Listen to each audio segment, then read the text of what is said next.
Eto na. The special night of my sister's 60th birthday. My sister.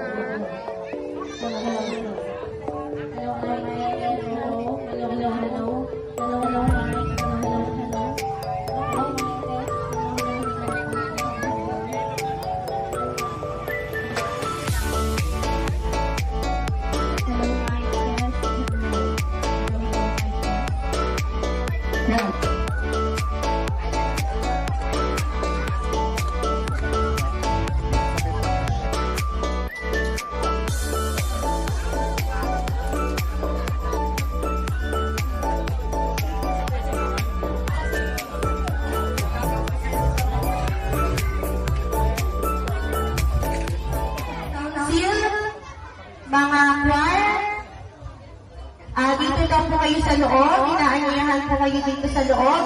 Ngayon ay pangalawang termino na ng kanyang pantulan.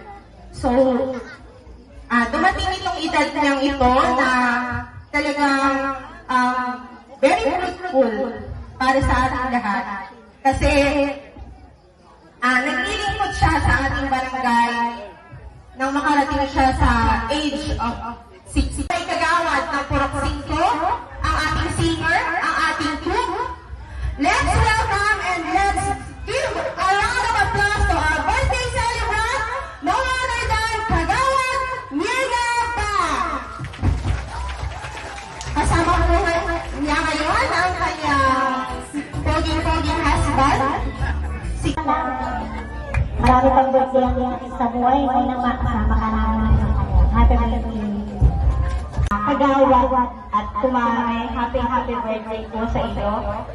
Sana pagkalooban ka pa ni Lord ng maraming kaarawan at nang marami na tayong magsamahan lalo na pagkakumulsod.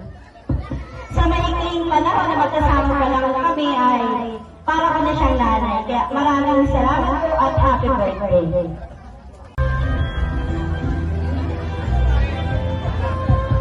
Happy birthday kapatid!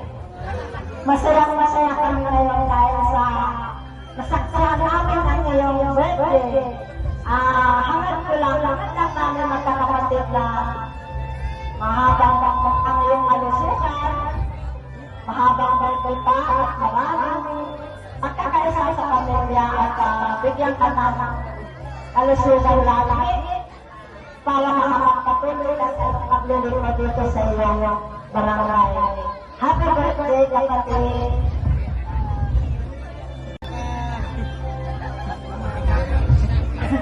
Happy birthday, kapatid! Sana mahaba pa ang malapit sa iyong kaarawan at sana ay huwag kang makakalimot mo ay ka. Happy birthday! Sana ang hingin ko lang sa iyo ay magkaroon ko palagi ng malakas at pananagayan para agampanan mo pa ang iyong tulong dito sa iyong barangay at marami na pang matulungan. Happy birthday!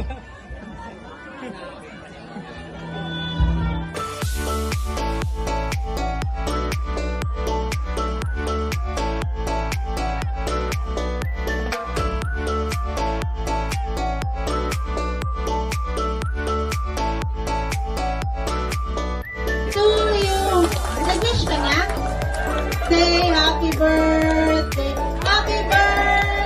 to you. So, nag-wish na daw po siya. Galing pa po yan sa Manila. Pero po, sabi nila sa amin, may bagyo daw pong padating dito sa Bicol. Pero nandito po sila, lumusok ng bagyo dahil lang po sa gusto nilang masaksihan ang napakaganda nilang kapatid. Wow! Yes!